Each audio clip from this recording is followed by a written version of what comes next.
Hey, what's going on, everyone? How you guys doing tonight? My name is Matt Jarbo. Welcome to Boulder Talk Radio for the 9th of March, 2021. It's been an interesting day here in the United States, I believe, as it is every single day. But this isn't just a localized, show. I don't live in Boulder, Colorado.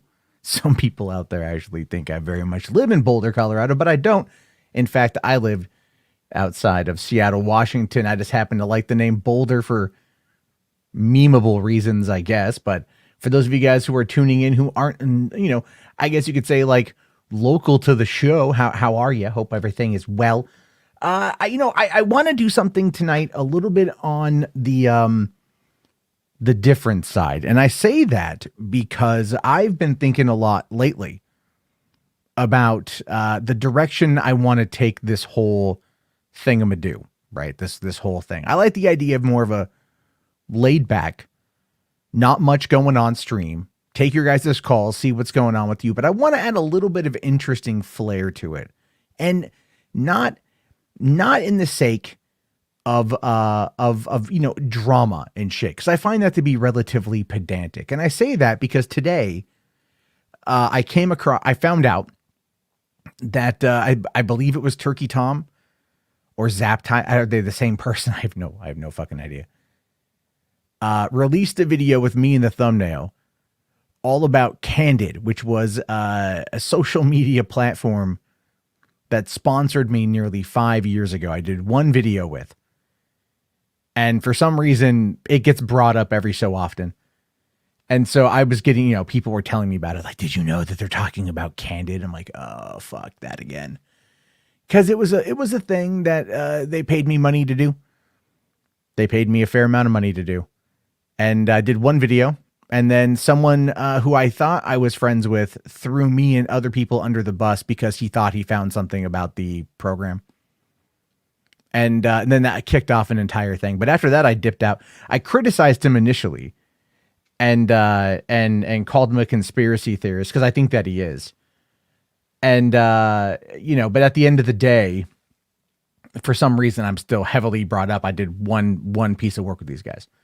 So there's that. That was that. I don't know. I just find it funny people still bring it up. Like he could, I also think like he could have just come to me and like, hey, what did you think about this? Or have your opinions changed in the last 5 years? So there's that. But it got me thinking about conspiracy theories in general. And that they're fun to kind of talk about. And that they're fun to kind of engage in. Right? Like, it is what it is. Now, Shidhoko here says, I'm surprised you're talking about it. Then again, these guys are talking about it. Well, I'm just mentioning it for anyone who might come in later or something like that. I really don't care. I haven't watched the video. I don't really give a shit. It's like, oh, you want to mention something from 5 years ago. Ooh. Like, okay. Like, I don't care. What's going on, Kira? How you doing? Chile, how's it going? Resident Justice, what's going on? Music Man, how's it going? Asking, how did my day go? My day went okay. I realized something today, though, that I need to sleep more. And so I need to like really limit I love doing Boulder Talk, but I need to limit how long I do it. Because like yesterday I did 3 live streams in total, pretty much all for the $3 Theater stuff. And I was burnt out by the end of the day. And then that carried over to today. And I was really burnt out. So I drank a large coffee. And now I'm awake. And I'm like, crap. So there's that. But anyway, I do want to talk today a bit about conspiracy theories. One in particular that I came across. And I put together an entire presentation for it as well. Well, I mean, I rushed the presentation through. Because I thought it'd be kind of funny to dive in for the show as we wait for people to get to the call-in link and wait for people to line up in the background. I see that there are a few of you that are there, which is awesome. If you guys want to line on up, get on in, that would be great. As we go through this little bit, it's going to be pretty interesting. Arkham, hey, what's going on, man? Shidoko says, conspiracy theories. I may just call in today. This one is, it's an interesting one. It's an interesting one. And I found it on Reddit. So you know how it is. Right. And so I thought it'd be kind of fun to put some of these together. I did this, like, this was one of those things that came in very quick like literally within the last like 45 minutes. And I was in bed and I was all like, do I want to do a Boulder Talk? I was playing Assassin's Creed. I'm like, I want to sit in bed, play Assassin's Creed. And then like during a loading screen, I just like was surfing through Reddit and I came across this recent post. And I'm like, you know what? I kind of want to talk about that because it's fascinating. And so I quickly like pulled out my laptop and started building a PowerPoint presentation. And so I thought, you know what? Why not? We'll just get into it here. Let me go and bring it up. And give me a second here. All right. Present. Okay. And I made this very, very, very quickly. So it's very quick. So it's going to probably be also bad. But it is what it is. So I want to talk about conspiracy theories here on Boulder Talk Radio. Even made a little branding thing. This conspiracy theory is one that is not necessarily new. But this particular person put an interesting twist on it. I found this over on Reddit, where a guy says here, Subhumanities from 2 hours ago says human GULPO gene was deactivated by aliens to prevent space travel.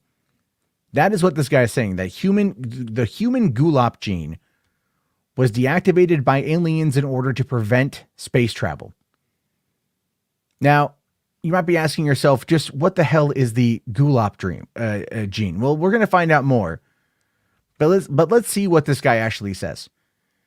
So he says, title pretty much says it all. I'm not a huge conspiracy guy, but this is just something I thought of in the shower. The GULPO gene is found in nearly every single organism on Earth, but it evolved to stop working in humans. The gene allowed organisms to produce their own vitamin C. Vitamin C can really only be found in fruits, and therefore could be a limiting factor in space travel. I believe it was possible 61 million years ago. The Anunnaki edited our genome to limit our ability to travel far into space. This could be because they saw us as a threat to them, that we were developing too quickly, or for a variety of reasons. But in any case, it is a viable theory that our genetic makeup has been altered throughout history. So this particular guy is saying right now that our genetic makeup has been altered by the Anunnaki. And we're going to talk about the Anunnaki. If you don't know who they are, that's its own freaking rabbit hole. But it's an interesting theory that the prevailing human DNA was altered 61 million years ago. Well, I don't think that was really what happened, but okay. This is essentially, in part, if you guys can't read it, I understand. I couldn't get this in a smaller screen grab. Now, the summary for the GULPO gene is roughly this. The gene is non-functional in humans and other primates. In most mammalian species, the corresponding gene encodes L-glucono-gamma-lactone oxidase, which catalyzes the last step of the ascorbic acid biosynthesis. The human gene is a remnant that lacks 5 of 12 exons found in functional rodent genes. The loss of enzyme activity results in hypoascorbemia, or the inability to synthesize vitamin C. So basically saying that we just don't produce our own vitamin C. That's what it's saying. But in rodents, apparently, they really can produce their own vitamin C. Like, okay, so that got me thinking here. All right, so what do we know about like the oldest human? Well, that was Lucy. Lucy the ape, which is, at this point established by the scientific community to be roughly 3.2 million years old. And, coming in from Ethiopia in Africa. So if this person is saying that 61 million years ago, the Anunnaki came to Earth and altered the DNA of Cro-Magnon man, well, the oldest living species, that we've known about, is Lucy here, and she's listed at 3.2 million. So there's a bit of a discrepancy in regards to years there. But when it comes to the actual GULPO gene and how it works in primates, generally the way I was able to kind of figure it out by looking at like the most layman term possible, which is Wikipedia, They had said that it had a lot to do with the lack of a moist nose, like dry nose species. So when apes lost the ability for a dry nose or for a moist nose or a wet nose, is kind of when they started to lose this particular ability to synthesize their own vitamin C. That's what it says. A little bit weird, but I mean, okay, fine. So what about the Anunnaki itself? That's where the rabbit hole, I think, truly gets interesting, because a lot of people love to go back to the Anunnaki. But before we get to that one here, here's why it's interesting in regards to space travel. According to space.com, this is an article from them, and it says an orange a day keeps scurvy away. Centuries ago, ships often sailed with crews numbering in the hundreds, returning with tens. The cause of death was scurvy, a severe depletion of vitamin C. Today's explorers cross miles of space with no hope of finding an island with food and nutrients along the way. All nutritional needs must be met aboard. Nutrition is vital to the mission, says Scott M. Smith, the manager of NASA's Nutritional Biochemistry Lab, saying without proper nutrition for the astronauts, the mission will fail. It's that simple. Now, in space, the astronauts' environment also impacts their nutritional needs. Beyond microgravity, higher radiation exposure, higher atmosphere levels of carbon dioxide, temperature, and humidity can all have profound effects on health. Nutrition is important to help counteract some of the effects of spaceflight that they can have on the body, such as bone and muscle loss, cardiovascular degradation, impairment of immune function, neurovestibular changes, and vision changes. Saying here that we need to make sure we understand the body's requirements for nutrients, that the food system has those nutrients, and that they are stable over a long spaceflight, or the duration of a long spaceflight. Finishing up here by saying, we can plan for what we know, it's what we don't know. That's the challenge. Now, it finishes up here by saying that as durations increase, and as we prepare for our journey to Mars, it is important to understand how the human body changes with longer exposure to microgravity and radiation doses. The Biochemical Profile Project examines nutritional markers like proteins, vitamins, minerals, bone markers, hormones, metabolites, immune function, antioxidants, and general chemistry to better understand these changes. So vitamin C is imperative to space travel. It is imperative to long space travel. So the original poster on Reddit is, positing out loud that an alien species came to Earth and altered our DNA, altered our genomes, so that we would not be able to go long into space. Okay. Well, he thinks it's the Anunnaki. Now, according to Wikipedia here, these are a group of deities who appear in the mythological traditions of ancient Sumerians, Akkadians, Assyrians, and Babylonians. In the earliest Sumerian writings about them, which comes from the post-Akkadian period, the Anunnaki are the most powerful deities in the pantheon, descendants of An and Ki, the god of the heavens and the goddess of earth, and their primary function was to decree the fates of humanity. Since the second half of the 20th century, they have been the subject of pseudo-archaeology and conspiracy theories. Now, when it comes to the Anunnaki, I personally find them to be pretty fascinating because of its history in the last, 40, 50 years almost, and how things have kind of played out. Now, one of the interesting aspects of the Anunnaki is their ties to this mythical planet known as Nibiru. And there's a book here, and there's a few books, but this is the one I pulled from.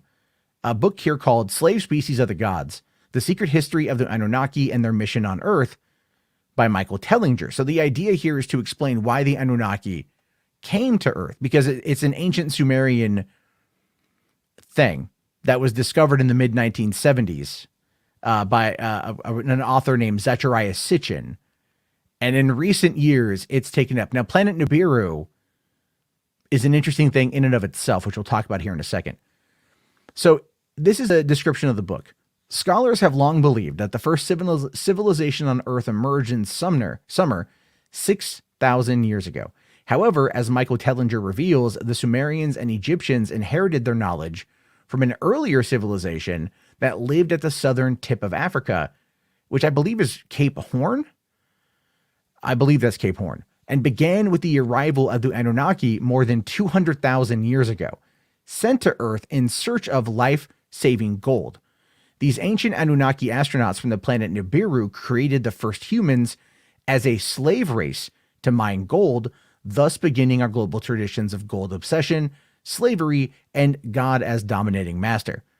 Now, right off the bat, this guy who has written books on this says that the Anunnaki came here 200,000 years ago, but the original Reddit poster says 61 million years ago. So we're seeing like there's a massive time discrepancy here, but again, it's all kind of for fun, right? Now, revealing the archaeological and genetic evidence in support of Zecharia Sitchin's revolutionary work with pre-biblical clay tablets, Tellinger shows how the Anunnaki created us using pieces of their own DNA, controlling our physical and mental capacities by inactivating the more advanced DNA, which explains why less than 3% of our DNA is active. Now, that actually ties into what the Reddit poster was saying about how the Anunnaki altered our DNA, altered our genome, for what? The sake of being a slave species, which is essentially what he's trying to argue here, that they were just trying to come and get gold because it was life-saving gold. I don't know. Maybe I need to read the book to find out more.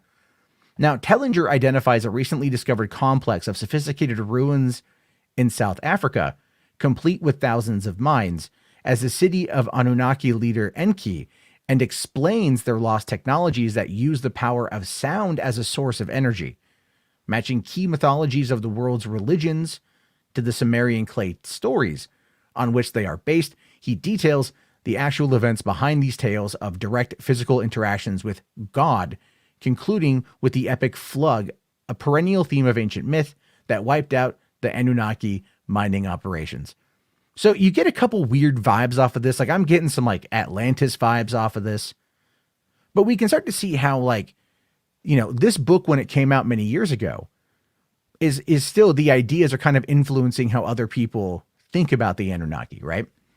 Now, this is an artist's rendition of what Planet Nibiru is.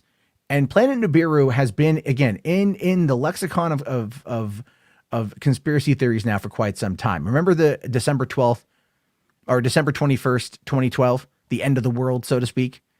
That was supposed to be Planet Nibiru, Planet X, the 10th planet in our system, before Pluto was demoted and then re-promoted. I don't remember, but I think Pluto's back at being a planet, you know. It was canceled for a while, but then Disney rehired it. Anyway, and then, so Planet Nibiru. So according to this article here that I found, and I think this is on space.com. The other one I pulled was from nasa.gov, but this is from space.com. And they talk about Nibiru, the non-existent planet, in an article from 2018. Now, saying, linked to the close of the Mayan calendar, a variety of rumors spread regarding the ways the world could end back in 2012. One popular contender was Nibiru, a supposed planet that some claimed would collide with Earth at the end of the year. But despite the buzz, there's no specific evidence supporting the alleged planet's existence. And of course, our planet survived 2012 without absorbing a massive impact.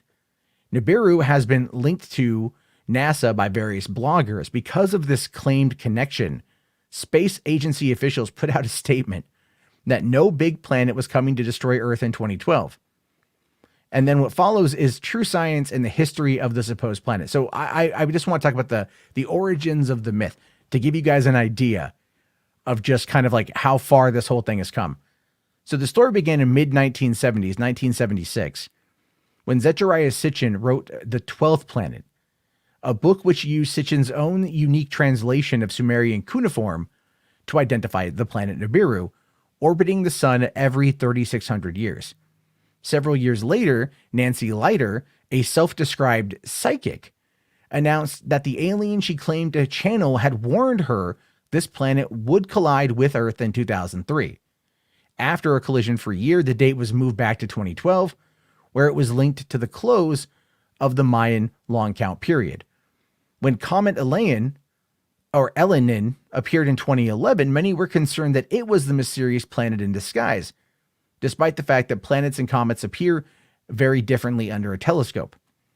But instead of slamming into Earth, the comet strayed too close to the sun and broke into pieces, The leftover fragments will continue on their path to the outer solar system for the next 12,000 years.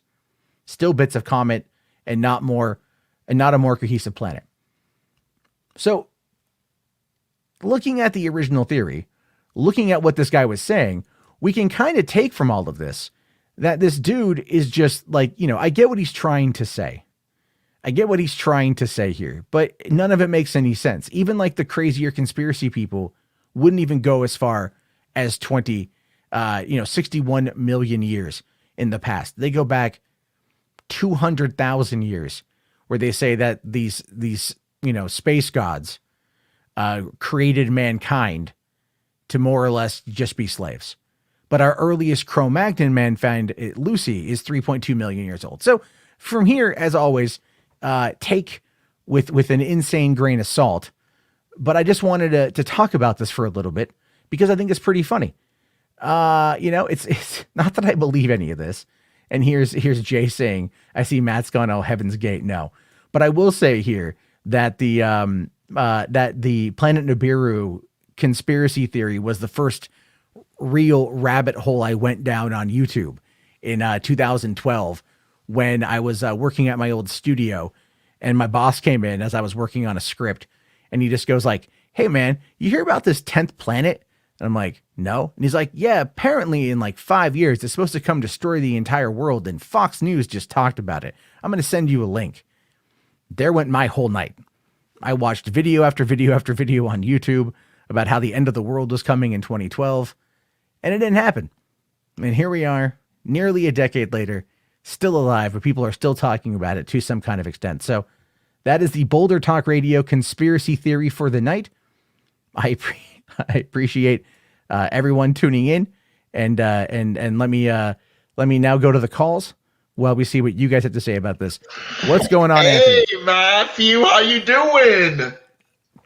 I've gone down a rabbit hole, man. I've gone down a rabbit hole. Me too. I'm drinking this water.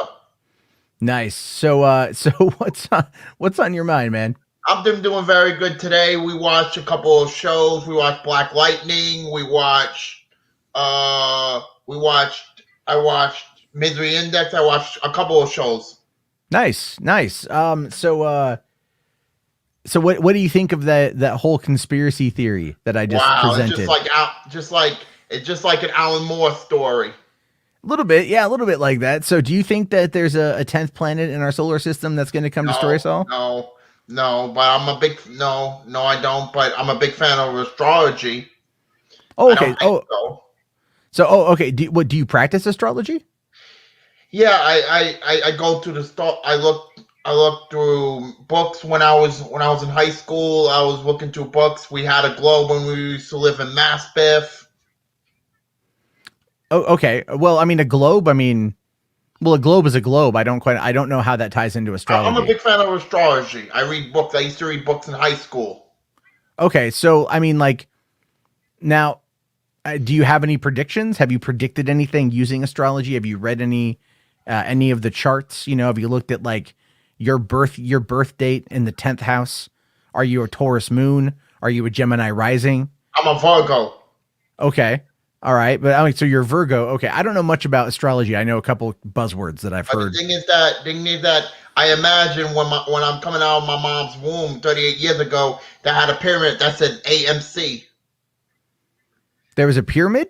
There was a pyramid. I imagined that when I was younger.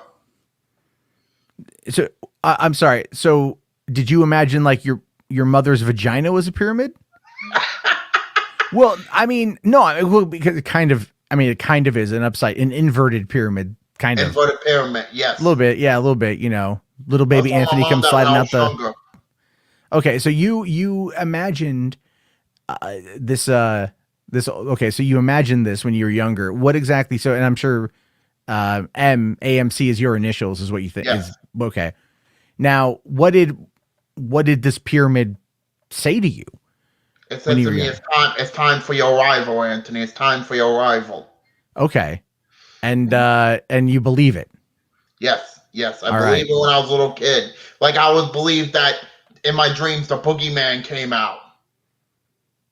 Okay, so the boogeyman came out, and I don't know how that has to do with the pyramid. Do you have any Pyramid. Let's connection? talk about the pyramid. Yeah, fill me in on the pyramid. It has an AMC symbol. Getting ready to be born in 1983. That's what the year I was born. Okay. And how do you think it ties to where you are now in life? Well, I've been thinking about it. I've been thinking about it lately. What's my origin and everything. I've been thinking about my mom tells stories to my family members, to my friends. Well, what kind of stories? Well, the year I was born, the birth, how I saw a pyramid going through my mom's belly.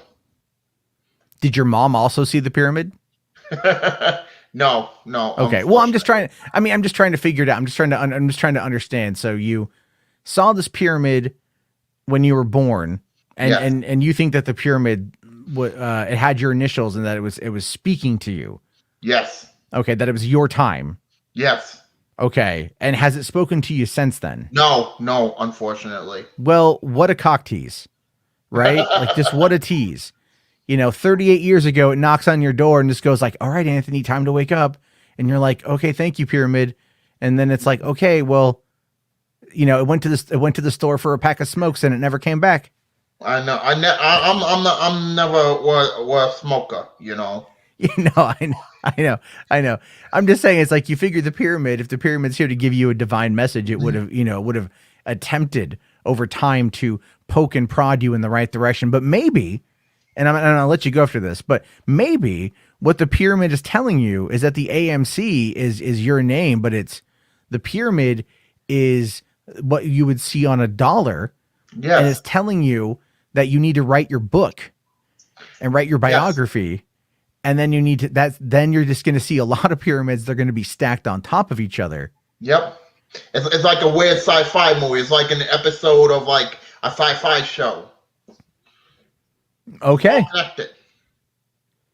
All right. Well, I think you should follow what the pyramid says. Interpret what the pyramid says. All right. And then there's a lot of astrology channels on YouTube that you could take that to, and they might be able to. I'm not an interpreter of dreams. I'm not a person fluent in astrology. I can't wait for the Sandman show on Netflix. Sure. Yeah. Maybe your biography can tie into that somehow. Yep. And like the next Neil Gaiman or Alan Moore. All right, man.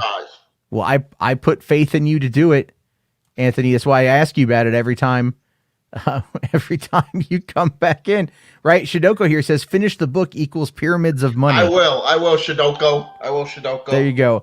All right, man. Well, hey, thank you for coming in, and we'll talk again soon. All right, Anthony.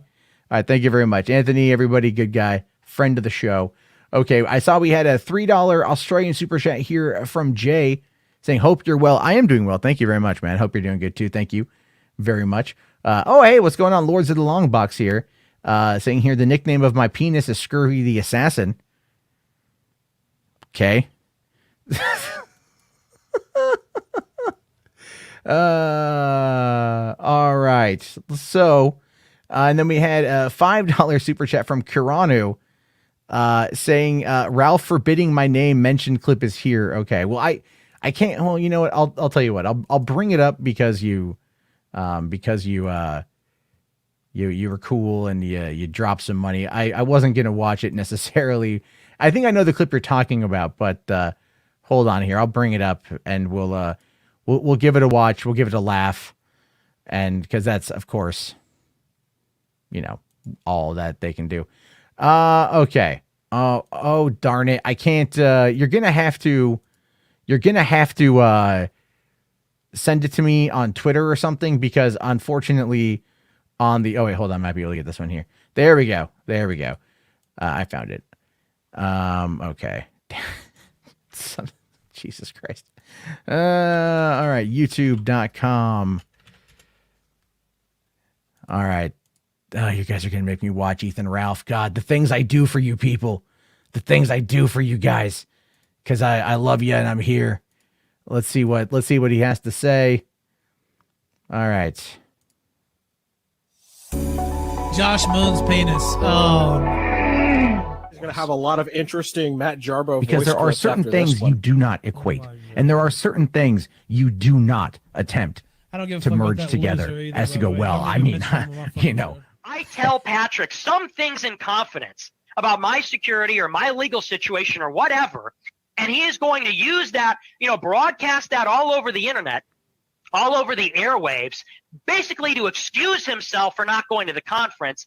This to me is unforgivable. And it's in some ways it's not even about the conference itself. If you think it's not a good idea, then fine, don't go. If you think that there's more to the story, then fine, don't go. But nobody can defend being told something in confidence, especially at a time like this, with the nature and the sensitivity of the things that he revealed, and then go and tell that to the entire internet. That is unforgivable. And when I said I was surprised, it was because I thought that Patrick understood that, because Patrick was in AIM and Patrick was in Identity Europa. And you know what?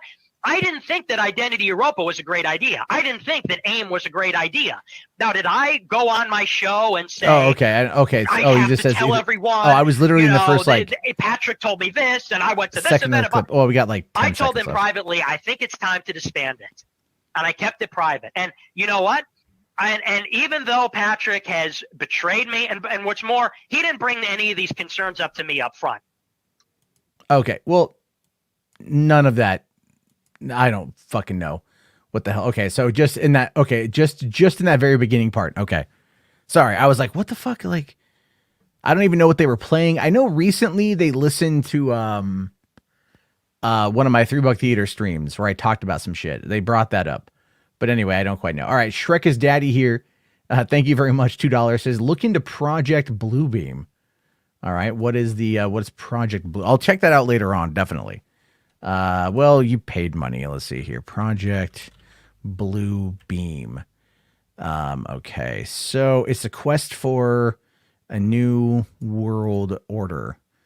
All right. We will, we'll bring it up here we'll bring it up real quick, and then I'm gonna get to the other people that are calling in. Okay. The link is there. All right. So what we have here, Project Bluebeam, the quest for a new world order and the rule of the Antichrist, Kindle edition by Aidan Brofilius. I'm not gonna lie, kind of like that name. All right, this is what he says here. Project Bluebeam is a conspiracy theory that claims that NASA, in cooperation with other powerful forces, is attempting to implement a new age religion with the Antichrist at its head and start a new world order via a technologically stimulated second coming. The new age religion would be the foundation for the new world government, which without religion the fierce dictatorship of the new world order would be completely impossible. Let's see. The incredible book reveals every aspect of Project Bluebeam and all of its shocking details. Also included are in-depth explanations for the new world order, its plans, the leaders in control of the New World Order movement, and more. Okay. What are the reviews on this thing saying? That's my question. Let's take a look here. We got a 58% 5-star. But the number one here, Maria Zedzik, I'm sure I'm mispronouncing that, says it's the very worst book she's ever read, claiming that there are no citations given for statistics, dates, quotes. The verbiage, sentence structure, and repeated use of the same words and phrases is amateur at best. I was asked to read this, and I went in with an open mind, but this was written by someone with an extremely poor education. A child or someone with no grasp of the English language. At 11 pages long.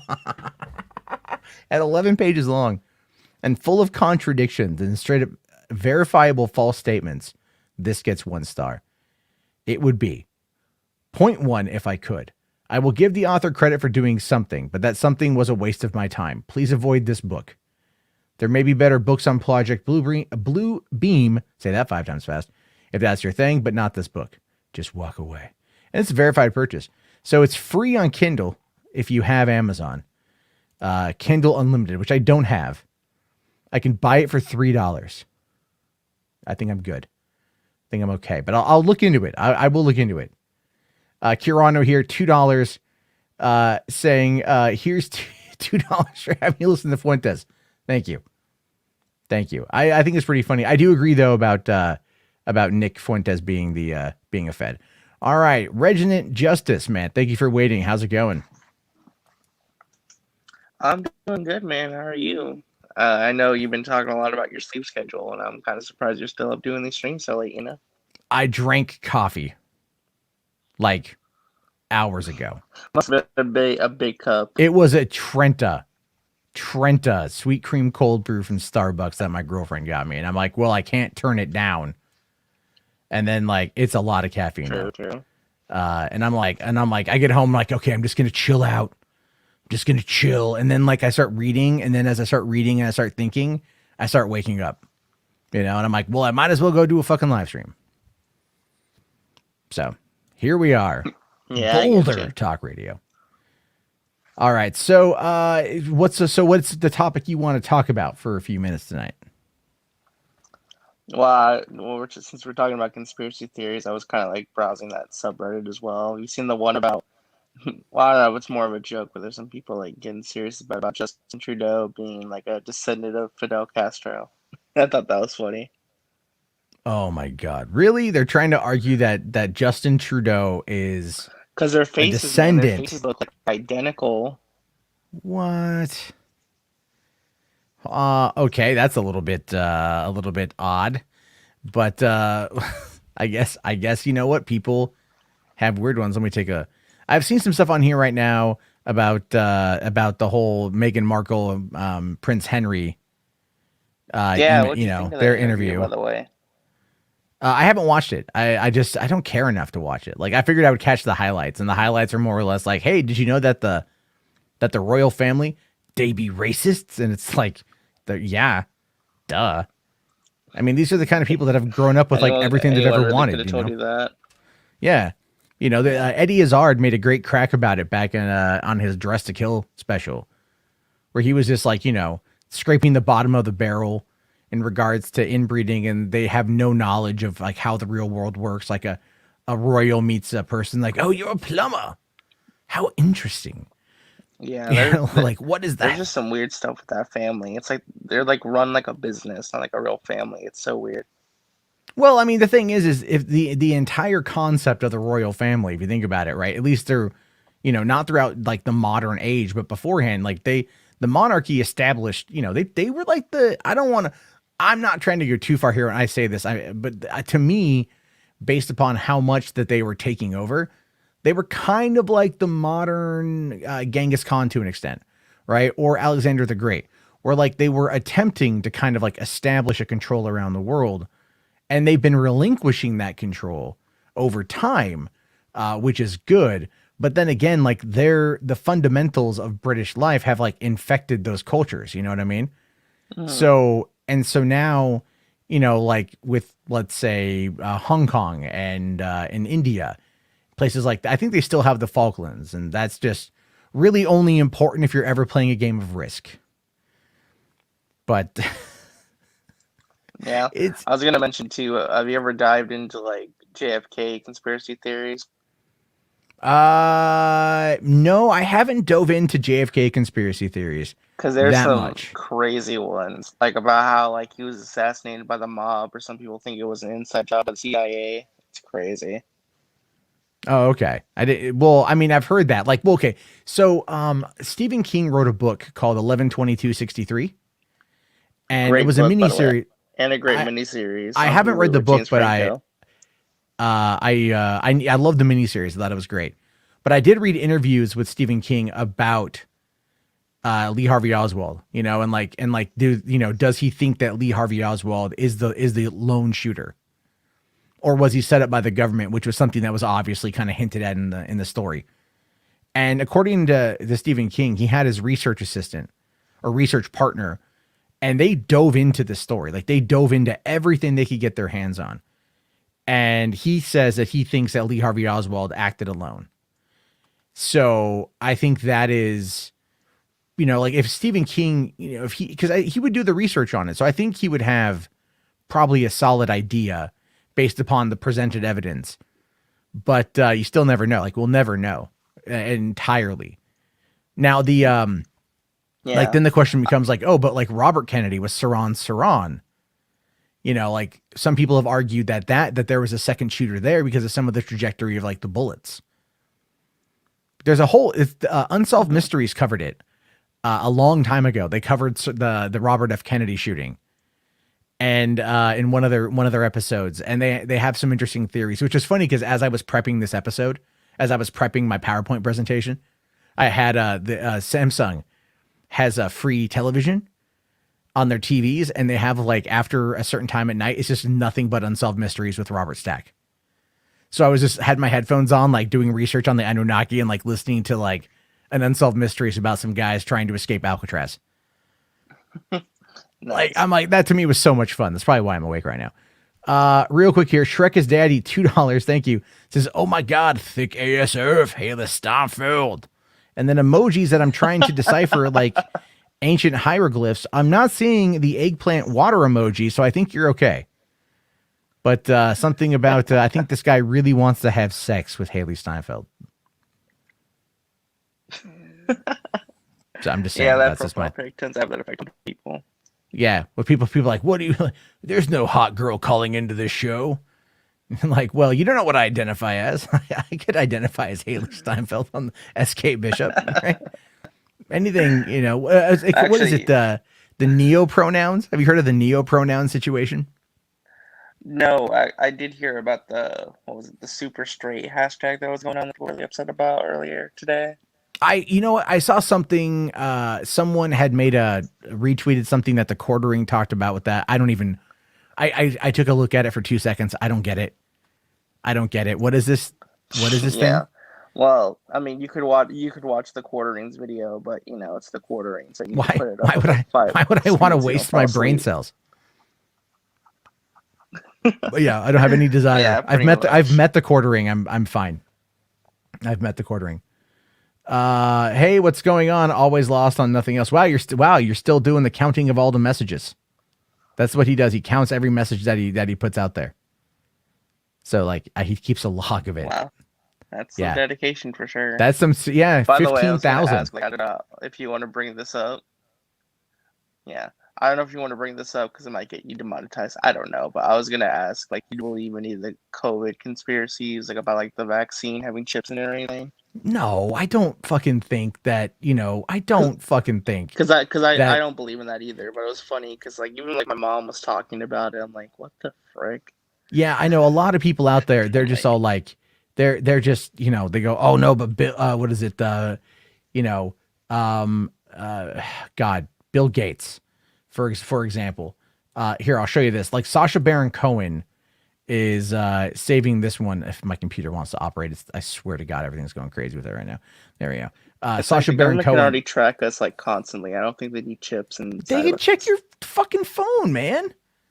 Like it ain't that big of a they can get they got all your info and shit. Like, have you ever watched like those shows about how they get like DNA to bust people?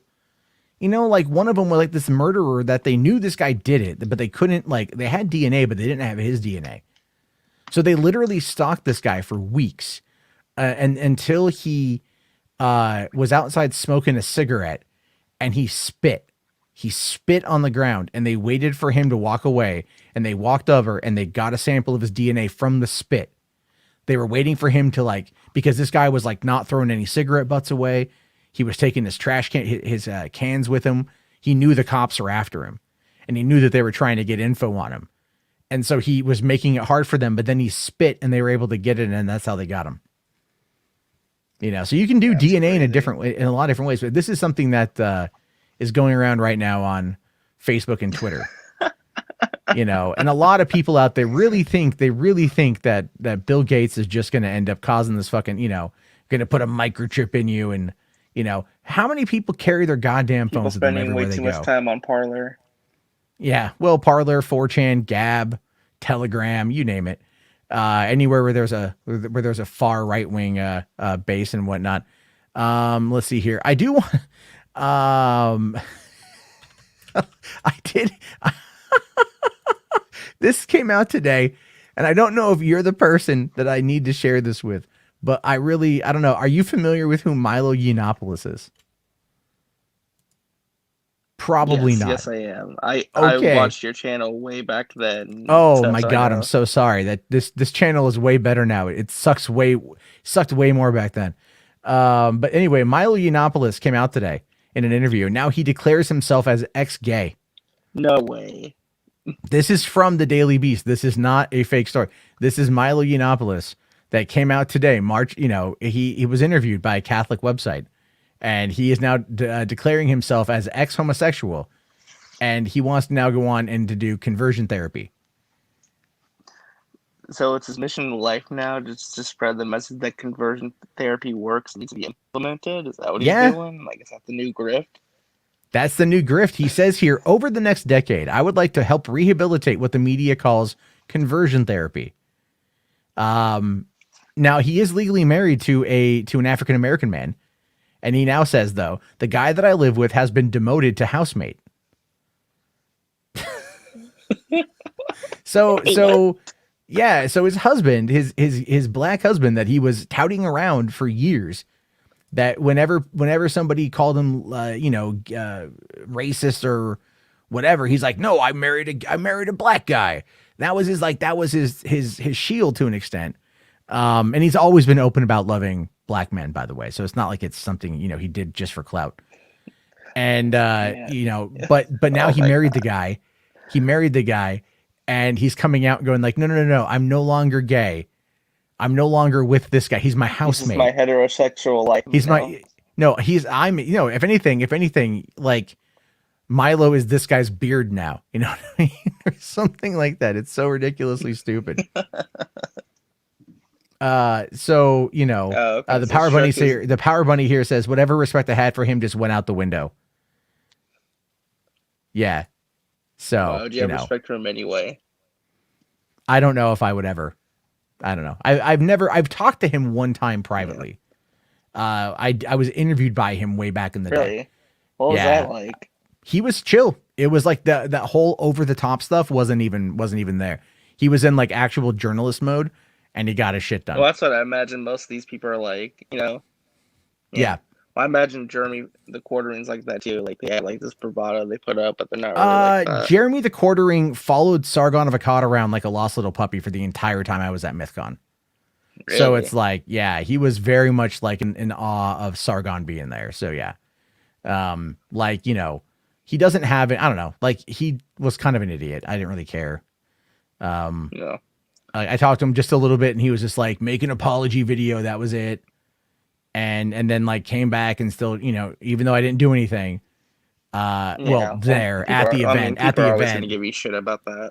Oh yeah. Well, then he came back and was like, fucking talking trash and shit. So whatever, fuck him.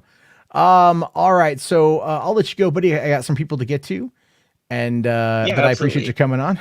All right. And, definitely calling again. Pleasure to be here. Yeah, man. No, you're a good dude. Thank you very much. All right. Peace, I'll talk to you soon. All right. Thank you. Okay. Real quick. I missed this one here from HBarts, $5. Thank you very much, man. Says, I wish Michigan had good work laws.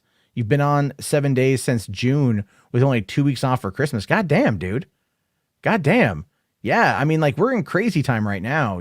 I do like 5, sometimes 6 nights a week with the delivery driving, but that's all independent contractor stuff. So that's totally different. Yeah, fuck, dude, get some rest, man. Jesus. But thank you very much for the super chat. Okay. And then Shrek is Daddy here says it's not about chips, it's about altering your RNA. So you think that the vaccine is about altering your RNA and not trying to. Okay.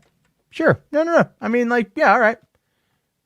That's a hot take right there.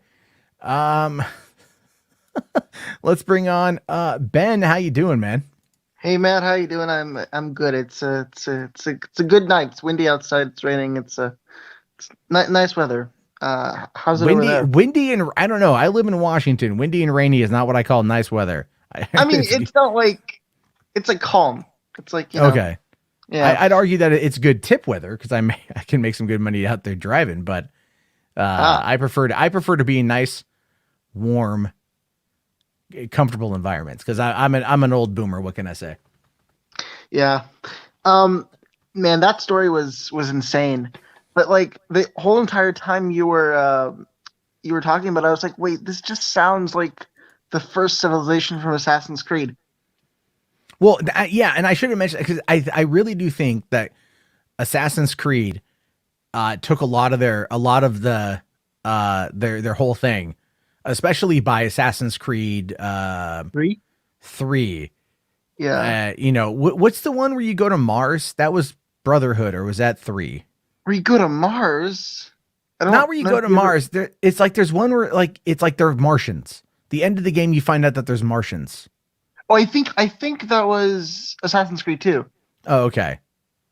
Because like you get the apple, and like and like you go and you meet like the whatever, and they're like, oh, we're from right? Yeah, but they're like, oh, look at our planet died, and I don't know. It's a weird fucking thing. But I didn't know much about the Anunnaki back then, and I didn't put 2 and 2 together until just a while ago. I was thinking about Assassin's Creed. Actually, I was thinking about Assassin's Creed tonight a little bit. I'm like, this seems like a little bit like an Assassin's Creed storyline. Yeah. No, it's crazy. But like, I think what fascinates me about this whole thing, it's like the psychology behind, conspiracy theories and why people are so gravitated towards them. And like, you think right back to yesterday where the Justice League Snyder Cut was leaked, which I don't think it was. I just think it was an honest mistake. But like, why are people so quick to jump, to these insane theories? And there was this interview conducted not long ago by the APA, and they were saying essentially that it's kind of an adaptive thing that humans are gravitated towards too, because we don't necessarily want to trust everybody and trust everything that's happening around us. And then we get suspicious of these, especially these big shady corporations that don't disclose everything.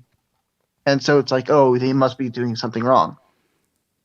Well, yeah, I mean, the thing is, a lot of people also try to look for, to some extent, the crazier shit, because they just, like, the real world doesn't make enough sense to them.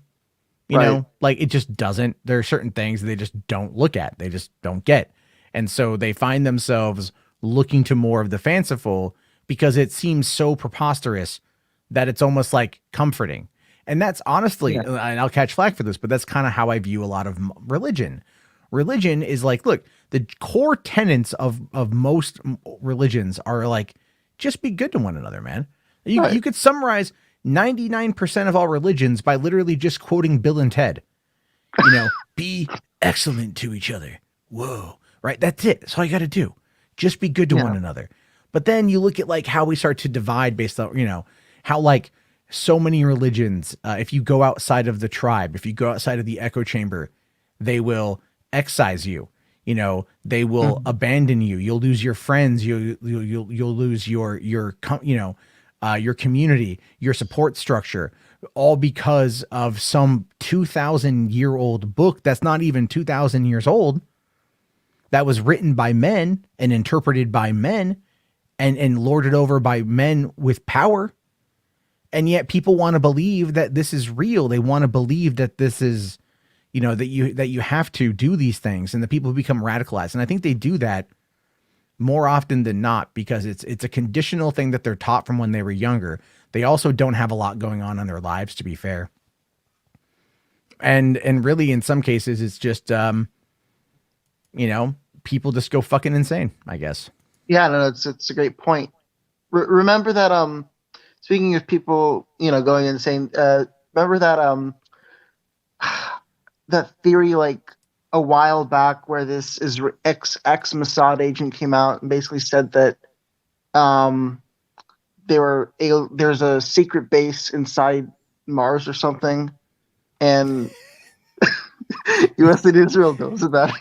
Wait. Someone said that there's like a top ex-Israeli official said that there was a secret base inside the core of the moon or Mars. Oh, and my God. Donald Trump knew about it, and the aliens and the U.S. and Israel. You're gonna need to like DM me that on Twitter so then I can spend a little bit of time looking into that, and then do like a quick little recap or some crap like that. Because to me that's really, really, really funny. I'll just post in the chat because I don't have Twitter, but Oh, okay. Yeah. Yeah, I'll come back to it. I'll take a look and stuff like this, but Jesus, Yeah. that's pretty funny, man. yeah, That's pretty good. yeah, I mean, the thing is, like, you know, I love a good conspiracy theory when it's just fun to laugh at. The problem, though, is how many people actually run with this kind of stuff right. and they believe that it's real. So, like, in the Yeah. case of, let's say, you know, and I'm not trying to bring it over to like a Star Wars discussion, but Uh-huh. one of the reasons why I get so mad at people like Doomcock and this, and, you know, and everything has to do with the fact that it's like he knows that he's lying to you, right? So he's a grifter and he knows that he's lying to you, but his audience believes him still. And that ends up being the bigger problem, is that the audience believes. I mean, the people believed that there was, you know, that there was voter fraud, widespread voter fraud during the election, and then they stormed the Capitol. And they And- also believe that the Democrats were a bunch of, Oh yeah, child stealing Yeah. pedophiles. yeah, Yeah, I know. What the hell, right? Like what in the ever loving crap is that nonsense? You know, Yeah. it's like, it's just, no, it hasn't, you know, like that guy walked into Comet Ping Pong with a freaking gun, dude. And he shot Uh-huh. the place up and found no children in sex dungeons. right. And now he's spending 4 years in jail and shit. Yeah, no, it's So it's ridiculous. It's like, but like, I don't know.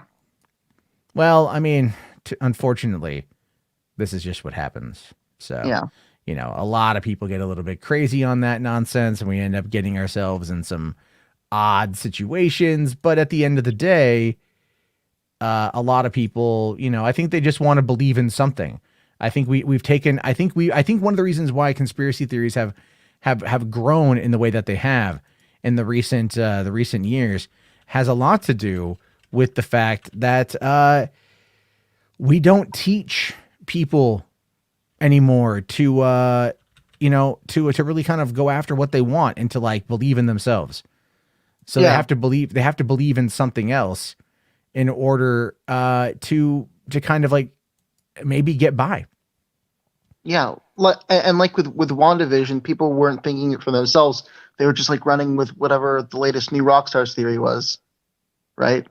And they weren't really paying attention to what was actually in front of them. And have you seen the I forget the name of the documentary, but it's on Netflix, and it's kind of about how we're like seeing the reason why we're not kind of on the same page is that people are literally seeing different things on social media. I haven't seen that one, but it doesn't surprise me, to be honest with Yeah. you. So it's I mean, given how given how this stuff generally tends to play out, I wouldn't be surprised if, you know, people, because what is, people seek out what they, you know, whatever gives them some kind of comfortable ass bias, right?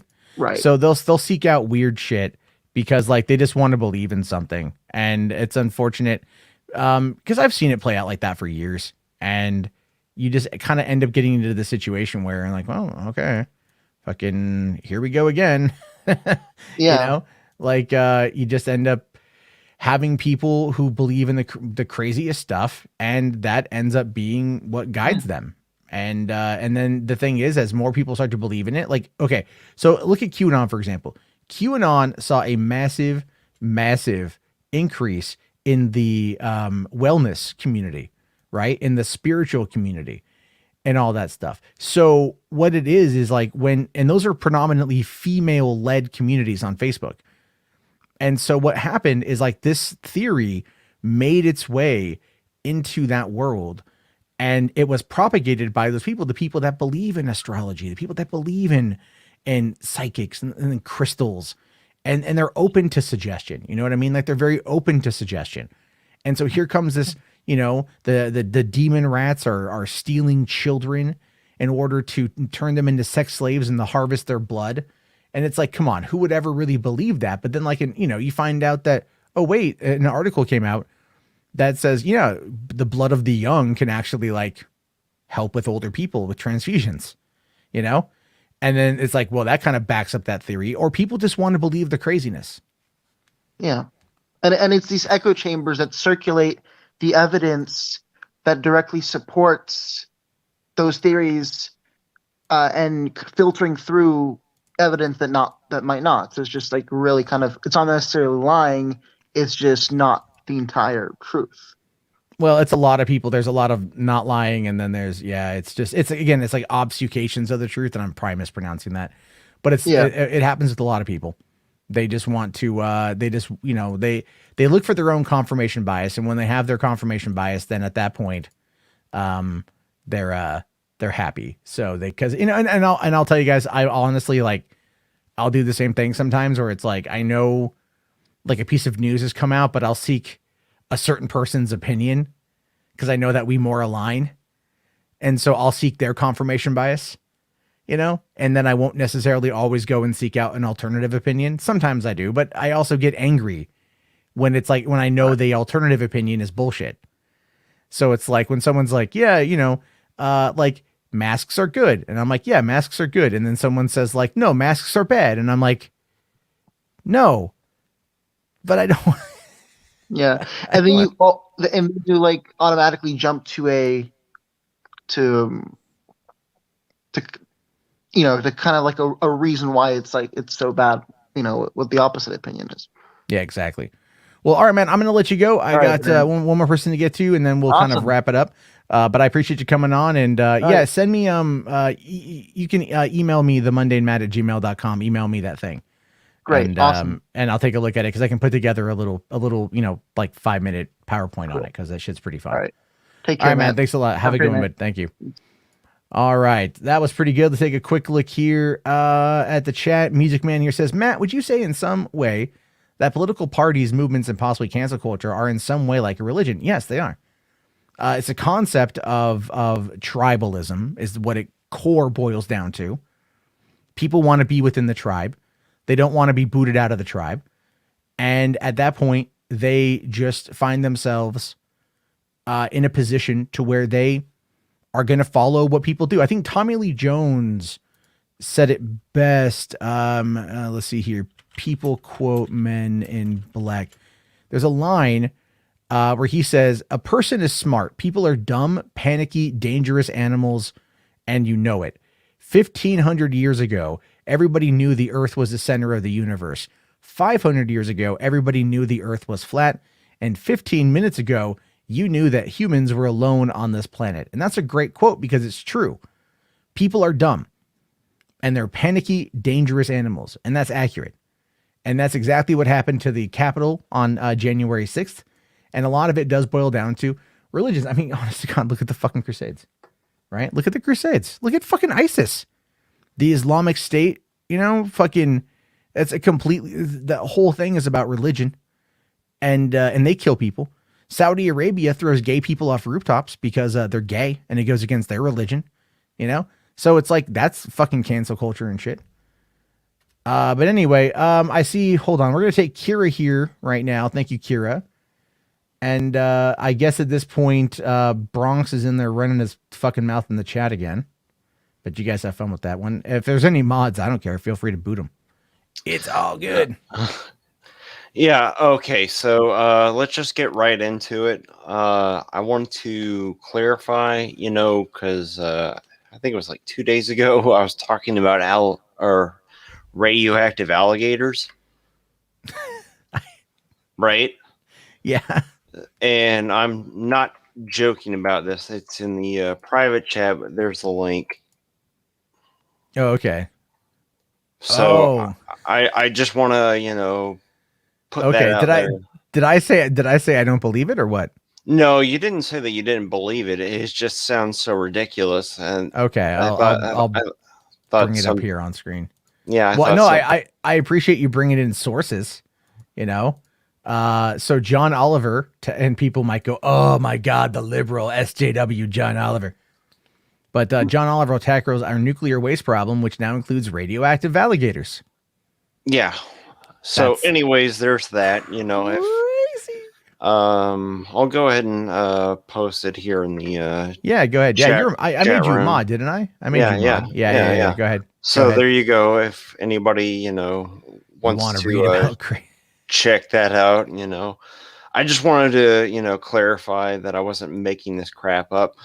Okay, so next thing is I was on Annie's show earlier, and I want to apologize to her and Jamie if they thought I was being insensitive, because when I signed off, I said, "See you guys later," But then, I mean, ladies, not guys, but Well, what I mean. with I say guys to Annie all the time, and Right. It's just an idiom, it's not meant to be I personally offensive. With Annie, you can call him whatever you want to call him, her, whatever. He doesn't care. She doesn't care.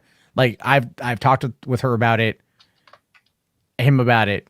That's the best they told me. It's it's kind of like whatever you want to say, as far as I know. And if I'm wrong and they're listening, which Annie might be, because I invited them and they're like, "No, I'm sorry, I'm gonna go to bed." But if they are, they can DM me and let me know I'm wrong. And Right? that's fine. Yeah. I'm just apologizing ahead of time. I think it's offensive. No. Look, I get it, dude. I get it. It's all good. At least on my end, it's all good. A lot of people, that's where the pronoun discussion gets to be very difficult, because the thing about Annie though is Annie's very laid back, very chill. So I don't think a lot of that's gonna bug them. Right? Like I said, it's just an idiom, and it's hard to get over, like within like a week or something like that. You know what I mean? Yeah. Well, I mean, it's kind of like a couple years ago when Lauren Southern was going around proclaiming that she was an attack helicopter, and right? She got her gender changed in Canada from female to male as a way to own the libs. So it's even in the state of Washington, when my daughters were born, I think for my second daughter we had the option of marking like non-binary on her birth certificate. But us being the cis het assholes that we are, we chose her gender for her. Right. Like I said, man, I just didn't want to be offensive. No, to those people, it's fine. It's fine. I'm pretty sure the only way you'd be offensive to them is if you rolled in and you're just all like, Trump 2024, motherfuckers. Yeah. I mean, we had a very unique, laid back conversation, which actually brings me to my next point. So, what we talked about was, if you want to bring this up. Hold on, is it okay? Yeah, there it's in the private chat. Oh, right. I did want to, what? I was going to go live last night and I did save this because I wanted to talk about it. The Burger King tweet, was so, what the hell? For one, the follow-up to it, because obviously the follow-up isn't here in the image, but the follow-up is they had said that women belong in the kitchen, and the whole thing was about STEM, was about putting women as cooks in Burger King. Well, they had a scholarship program. They were trying to get people to get involved with Burger King. I don't know why people want to get involved. I don't know. I mean, it's like going to Make University. I guess. But then, of course, they decided to pull back. Oh no, they did have the context tweet here, but they decided to pull back. They deleted the tweet. They apologized for the tweet. And I'm telling you this though, right now, where they made a mistake was, women did not have an X right there where the E is. Wimixon didn't have it. It should have had it. They would have gotten. They would have. I'm going to say again, because I said this on Annie's channel. Happy International Women's Day, and we were talking about that the other day, and it was on the 8th, I believe. Yeah. It was technically yesterday. So there's a lot that's, we've already kind of moved on from there, I guess. So, yeah. Just wanted to, put that out there. So, they know, and I know that I wasn't trying to be offensive to anybody when I was leaving, and No, it's. I think. Look, I can't speak for them because that is. well, sure, yeah. That is not my, like, they could think differently. I don't. I would assume probably not. Yeah, It's I probably mean, not. Like, there's no. I don't think they there's didn't. any. They didn't sound mad when I left. Is what I'm Yeah, saying. yeah. I get it. I get it. You know, it's one of those things where you just kind of have to roll with it. And but look, we can laugh here at this whole stupid tweet thing. This is the thing I hate about these tweets, is because in these situations, what you've got is complete virtue signaling by the company, and it doesn't do anything. It doesn't do help. anything. Yeah, it doesn't help either. You know, yeah, it's like, okay, always lost on nothing else says, I live in Arlington, Texas. They closed 2 Burger Kings in the last month. Well, there goes 2 more. Dude, I pick up from Burger King, and like, I just, you know what? I don't understand how people fucking eat there. Like, their food hasn't gotten better. I feel like nothing that they've done has gotten better over the years. It's just you didn't like the stacker though? I don't think I tried the stacker. I mean, I will say though, I will say their American chicken sandwich is actually really good. Okay, so we can get into further topics. I mean, because I've only I'm just gonna roll for about maybe another 14 more minutes. I saw Doggo popped in the chat in the call, but then backed out. So if anyone else wants to come in for 5 minutes, we can just do a quick one for 5 minutes. Well, but if not, Kira, yeah, if you got more to bring up, bring it up, man. Yeah, I mean, I've only got like 2 or 3 more. Did you see that Phantom Organization is back? No. Yeah, he was streaming like not 5 hours, but you know, like I was 7 or so hours ago. Oh, okay. No, I was out doing stuff. So yeah, he's not dead. Okay, well, we can confirm that.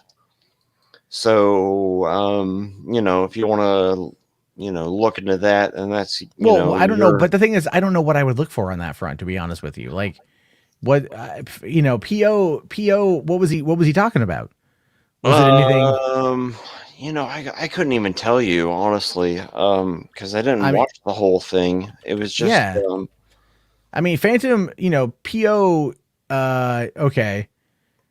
Let's see. Did something here. Hold on. Who is this MKY Biz? I saw them in the chat earlier talking about who is it? Talking about Hondo, which is I don't know. I mean, that, yeah, I mean, that's possible. Okay. Let's see what here. do I think about the allegations against Steven Crowder? If it's true, wait, or false, what allegations? That he's homosexual? I assume that's what Jay's asking me. I know he has a wife, and she's I think pregnant, or was pregnant. Well, I had heard that his wife just had a baby. But then yesterday he tweeted out that old video of him going to Planet Fitness and drag. Well, it's not just that. It's also that, he dressed up as, what's her name from Young Turks? Oh, Anna Kasparian? Yes. So, I mean, he's not above, putting on women's clothes. he went and trolled Cenk Uygur at a thing. He dressed up like Cenk and he went out there and trolled, Yeah. So it's like he's not. I personally think that that fucking Steven Crowder is just unfunny. I think he's just unfunny. Nothing about him is unique. Nothing about him is original. There's literally like nothing about him that I find to be redeemable or entertaining. He's a very low show comedian.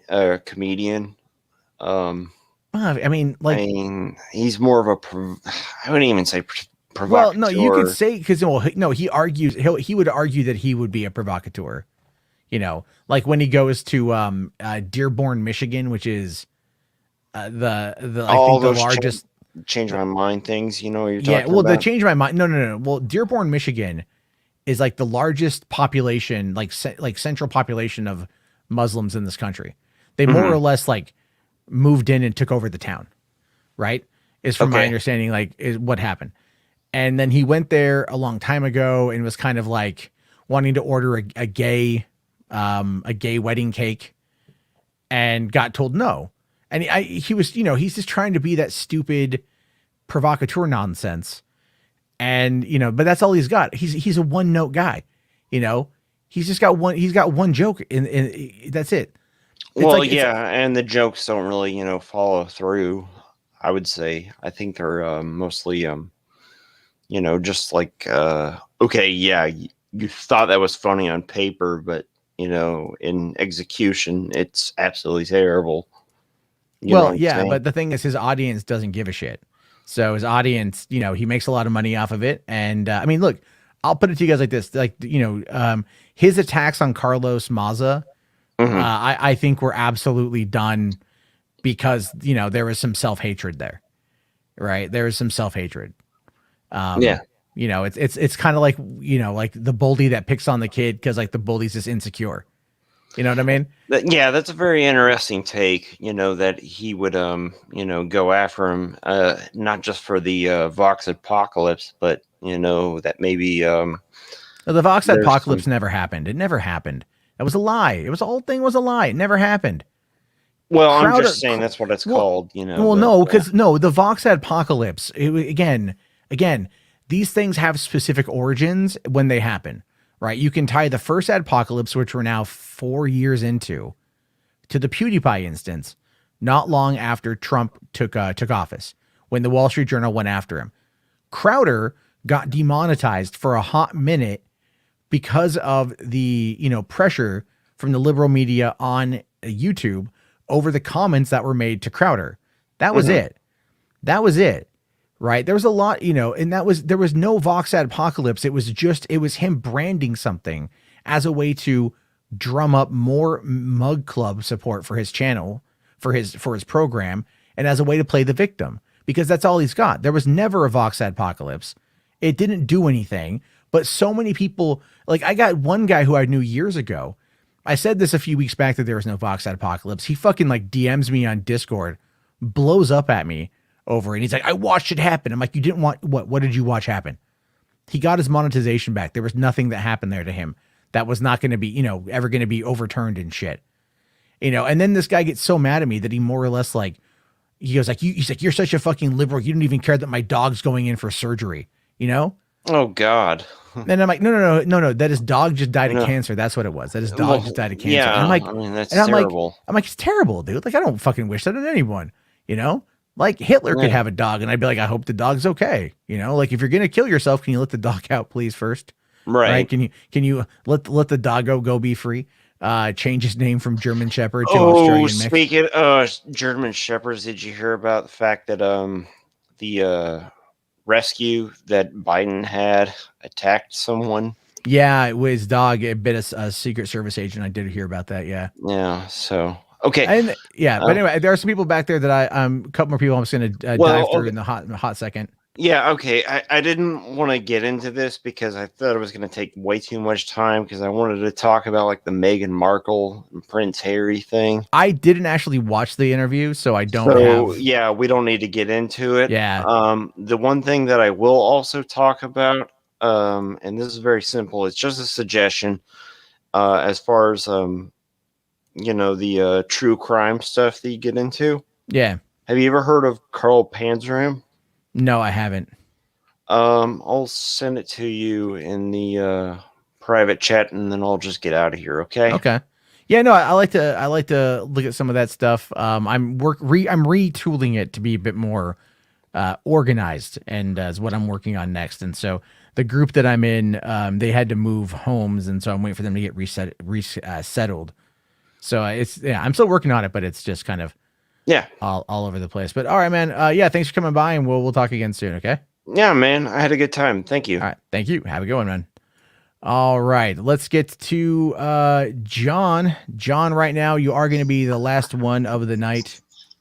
Oh, I dropped in. I saw the conspiracy thing, so I just dropped in. And so what's the current conspiracy talk tonight? Or oh, you came in at the end. You came in at the end. I came across a conspiracy on Reddit where a person had said that the Anunnaki edited our DNA, our genomes, to remove an enzyme that self-produces vitamin C in order to prohibit us from long-term space travel, so we couldn't find them. No, actually, well, my personal actual belief on the Anunnaki is that they took Neanderthal and made a slave race of laborers, which we call humans. You know, that is the prevailing theory on Anunnaki. You know, yeah, and it makes sense because basically, if you look at history, the one pattern, there's always people trying to enslave each other because there's a genetic predisposition towards it. I mean, to be blunt, you know, it makes perfect sense. But I mean, are you saying that you actually believe that fucking 200,000 years ago, this interstellar species of giants, because they're pretty much drawn as giants, you know, had come to you know, our planet, and I mean, there's actual genetic proof of most life on Earth has 24 chromosomes, and humans, for some reason, have a 23 chromosomes, which 2 of the chromosomes are actually genetically spliced together, and they've determined that there's no natural evolution, there's no natural selection process that would ever cause that splicing to happen. That's why we have 23 chromosomes and not 24 or 24. Yeah, chromosomes. Yeah, they're 23. But you don't think that through like selective editing and actual, oh God, why do I still have that up there?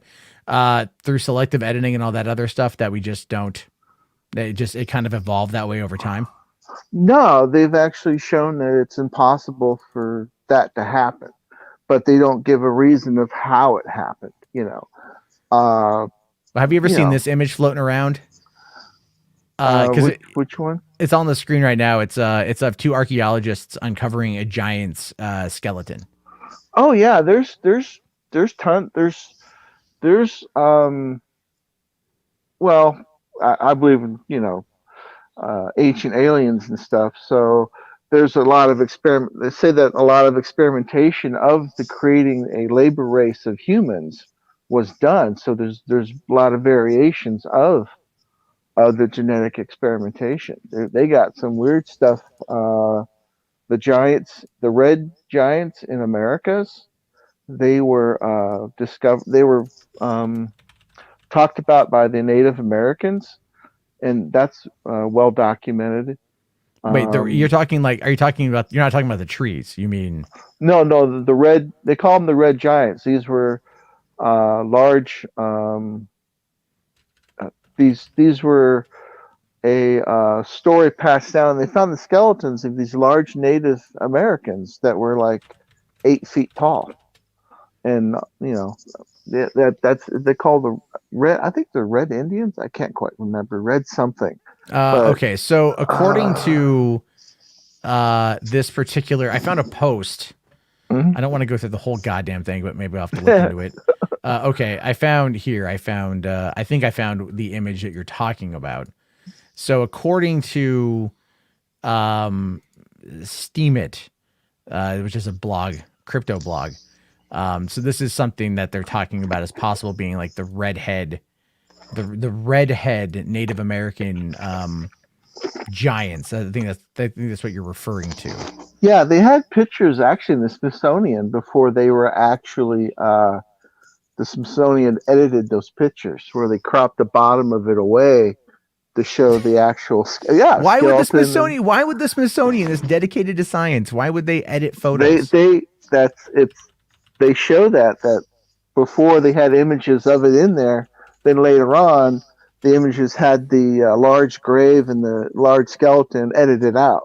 Okay, so according to Jacksonville.com, they're calling this a giant hoax. Oh yeah, there's actually I don't know where the skeletons are at, but they're actually. I don't know, man. I mean, like I'm just saying, you know, there's a lot there. There's a lot there with maybe looking into on this one. I might have to like do a bit of a deeper dive for like future Oh episodes and yeah, whatnot. it's been done on Ancient Aliens. You know, it's one of my favorite shows. That's I know it's on the History Channel. It's It's but so I don't think that entertaining. Ancient Aliens is actually real. I'm sorry. I don't believe that it's actually real. I think it's all made up. Yeah, I mean, there is some that red, they're called Red Indians, but yeah, those that's an actual documented and proven. It's just that it's not accepted, so they wind up. Well, being I mean, pushed okay. Well, aside. all things considered, would the red giant, the ruthless red-haired giants of Nevada, couldn't it potentially be Vikings having made their way further into the land? If you want to like offer up any kind of subject on that. Well, they'd have to be 8 feet tall, but these were giants. They were like average height was like 8 feet, and the Vikings, I think, made it to 6.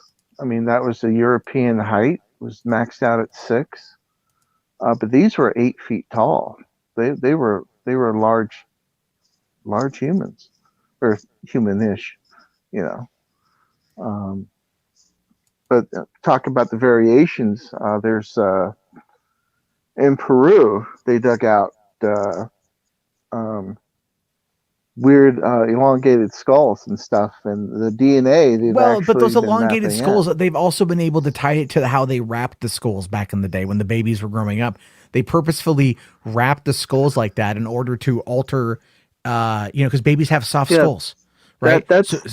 That's an argument. However, when you actually measure the interior cavities, it's 50% larger than the human cavity with the misshapen skull. It's actually 50% larger. But couldn't that also be a byproduct of just like how they lived?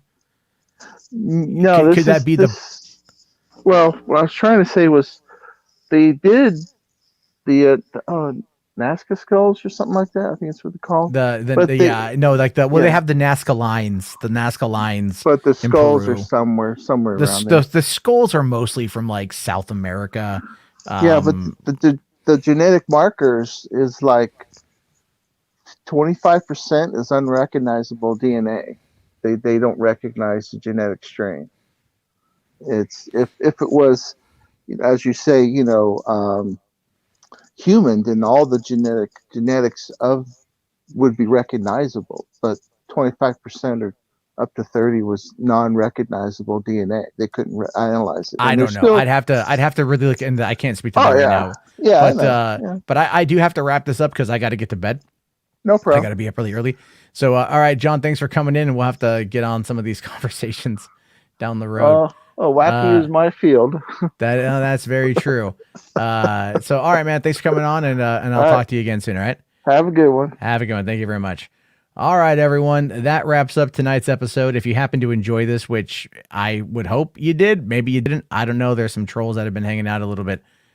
Feel free to leave a like or a dislike. It doesn't fucking matter at this point in time. And if you want to talk more about some of these weird conspiracy theories, definitely fucking let me know, because this was fun. That little bit I put together was entertaining as all hell. And we'll definitely talk again in the future. I'll probably be back on. I don't know. I'll probably be on tomorrow night. I guess I just want to try to keep these things about an hour and a half. So, okay, and hold on here. I'm just kind of fixing my own shit. And then, all right. So, have a good one, everyone. And you know what? Don't do anything stupid. Just don't. Just stop it. All right. Peace out.